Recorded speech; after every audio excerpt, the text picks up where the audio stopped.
this is going to be a very long dissection of the mail. So you know how this goes. Press pause. Tell your girlfriend or your wife that you will be engaged for at least the next 10 to 12 minutes. Get a meal, fork, a knife, and a drink. Because this is going to be a intense and detailed breakdown of exactly what just went down.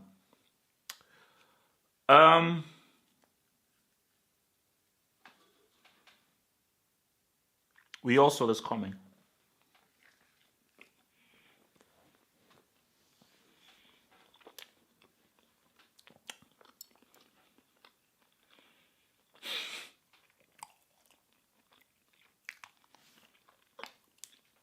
All of us. I warned them. I actually said 3-1.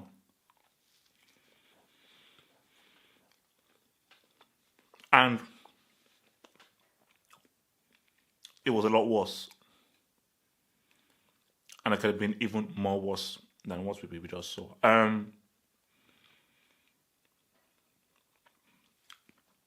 Let's look at the match specifically, then we'll talk about the larger issue.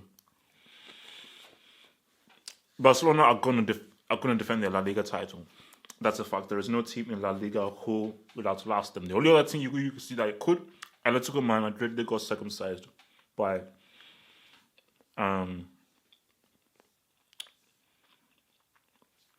Dortmund.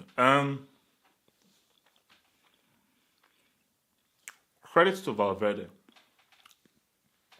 Under pressure, fearing for his job, wrong man. Credit to him because he has really got this team playing well. And the funny thing is this. Is it me? Or do certain players play at a higher level when Messi isn't around? It just seems that players are playing at a higher level and are better, more sharper. There's much more cohesion and there's a better sharpness to the players than when Messi was around.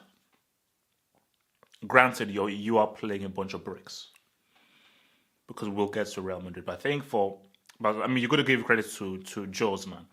Cannibal Suarez, at his best, is one of the best strikers in the world. Because whenever we talk about the best strikers in the world, people talk to me about Aguero. They talk to me about Kane, and I say that talk about Aguero.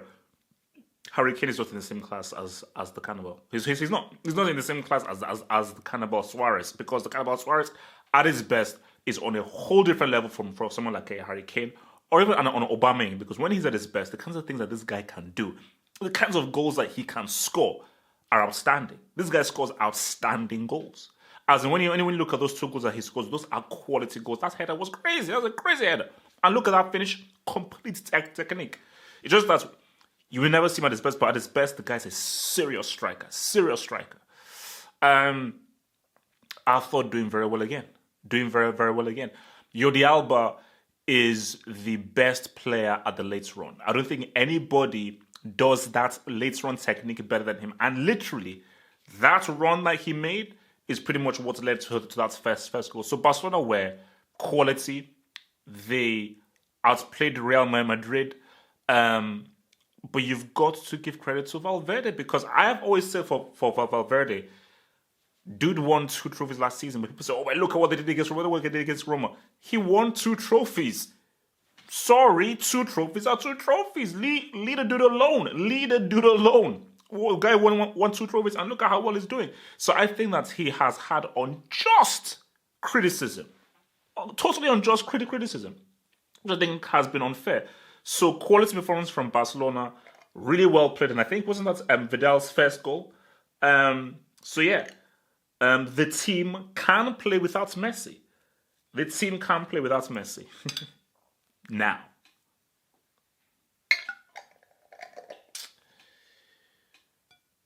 I always like starting with the good news. Let's deal with the bad news. Apart from a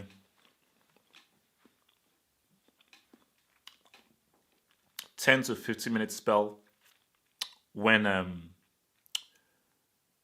Real Madrid looks really, they didn't even look great, but they were really on top of the game. They were horrendous. They were horrible. They were crap. They were awful. They were a disgrace. They were a complete embarrassment to the badge. Complete and utter embarrassment. I don't even know where to begin. Defensively, shocking. Varane has gone from a tier 1 defender who we were thinking of actually putting into the Ballon d'Or to now he's under review. Varane is currently under review. As in game after game, this guy has just, since the game against Atletico Madrid in the Super Cup, this guy has just been making defensive mistakes. Ramos as well, completely at sea. I think he was at fault for the 5th goal. It was at fault for the 5th. So, oh no, sorry, he was at fault for the 4th goal. Sorry, he was at fault for the fourth goal. So, I mean, and this is what I said in the preview to Loptigi. You're playing against a side who are top of the table, one of the best sides in the world. I hope you have a defensive plan. And this dude really felt, based on his team who can score for ish, that nope, well, we're going to attack them. We're going to play high line, we're going to play exposed, we're going to push my defense way up, and we're going to go at it. And where's that? Bro, no. What is your defensive plan? How do you stop the late runs of your Alba? How do you stop the effectiveness of the cannibal? And then how do you stifle that midfield from making transitions to attack? That's what you need to do. That's what you need to do, because you guys have been crap. You do not have the luxury to play saying, oh no, well, we're going to attack them. You have not earned that luxury. The thing about Modric is this, and I think a lot of people have given me hits, mostly Cristiano fanboys, of, oh my gosh, look at Modric, oh, this is the so-called best winner. What's he doing now? What's Modric supposed to do? What is he supposed to do when you have a brick as a striker in Benzema and Isco, who, in my opinion, dropped the worst performance I've ever seen him drop? What are you supposed to do then? Yeah, Modric did not have his greatest game, but again, he didn't have a bad game. And even if he had his greatest game, what the hell is this spy supposed to do? Because Modric, you can give us many through balls, you can give us many transitions, as many pass that releases wing backs as possible. This team is poisoned. The team is poisoned. Anybody, Verratti, Zidane, Pirlo, put anybody in this team the way it is currently structured, they ain't going to affect the game as a central midfielder. Modric is not a goal scorer, he's a central midfielder. There's only so much you can do to affect the game as a pure central midfielder. I've always said for Toni Kroos, I don't know what he was really doing in this game. I don't think he should have started. I mean, how Asensio, I don't know that Asensio was injured, how Asensio wasn't brought into this game, I've got no idea. I'll get to Isco. No.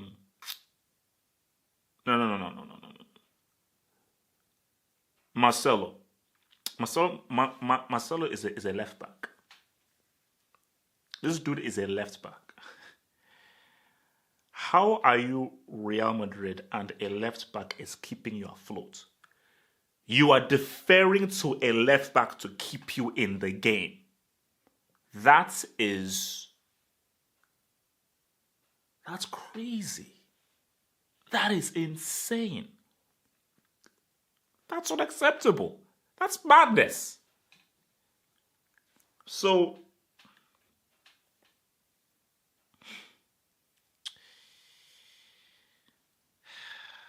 Isco. You see, this was the wrong game for Isco, because there is a strategy to beat this Barcelona side, and the strategy is you have to move the ball quickly. And that's why I feel that for Loptigi, I don't think he's the guy to blame. Perez is to blame. He's the guy to blame. For Loptigi, you should be sacked because obviously he likes Isco.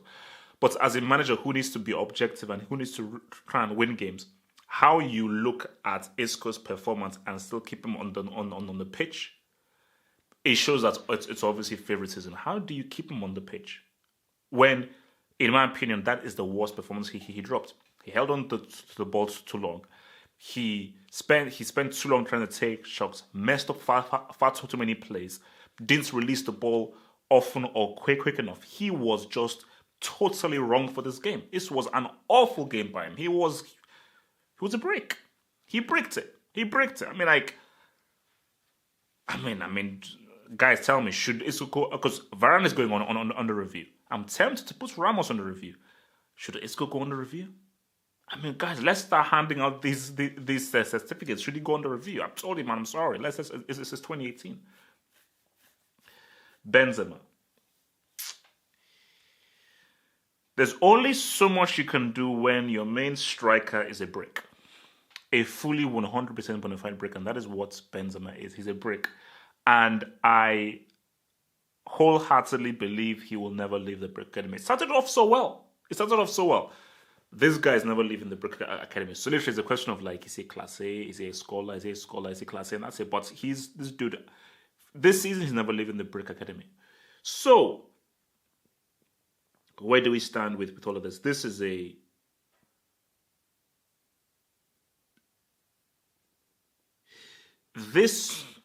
is probably worse than that 5-0 loss. I believe that was 5-0, where I think that was Mourinho's first Clasico. And because Real Madrid have taken a lot of beatings from Barcelona in a lot of these Clásicos, but I think the thing about this was, why this is really bad is I've not seen Real Madrid this bad for a long time. Like, you're just looking at a team where there are a lot of issues within this team. There are lots of issues in this team, and the team just looks like a complete and total mess. They look like it. So it's not a case of like where Barcelona are clearly better, because Barcelona didn't really have to show their superiority. It's that Real Madrid are really bad. They are really bad, and this is a crisis. It's a serious crisis. Lopetegui, he's definitely sacked now. I think it is over for him. If ever there was a way for him to save his job, it was to win this game, or at least show a good showing and to get a draw. Does Conte change things? I don't know. But I think for Barcelona, man, they're the victors, they're the winners, and I think for them, they now know that it's pretty much a clean straight to the La Liga title. Copa del Rey, you never know who you could meet or how you'll be on the day. So I think Barcelona right now, they now have a trophy carefully already guaranteed. And really for them is about, okay, let's try and get this whole Champions League thing. But I think this game definitely showed that, yeah, La Liga is wrapped up. That's a wrap. That's done. Nobody's going to be able to compete with these guys. Nobody's ever going to be able to step to these guys, man. And for Real Madrid, man, yeah, I think this is the end of a run. A great run. 3 Champions Leagues in a row, 3 La Liga title in there, a bit of a Copa del Rey. It's been a great run, but I look at Ramos, I look at the body language of Marcelo, the body language of Isco. I just look at the team as a whole. I just think this team, as it is constructed, has just come to its end. And I think, there are always those games in which you're like, all right, because remember when Mourinho lost that one, it was like his first Clasico, and he was a guy just coming in, trying to really rebuild things at Real Madrid. And remember, it was still a pretty young team who had not, this was pre-2014 Champions League, pre all this kind of stuff. Even when Ronaldinho had that amazing performance against Real Madrid, it was still a pretty young team where you knew that guys had to go and guys had to be brought in, a younger Ramos and so forth. But the thing about this is that a lot of guys are in their 30s. Ramos is a veteran.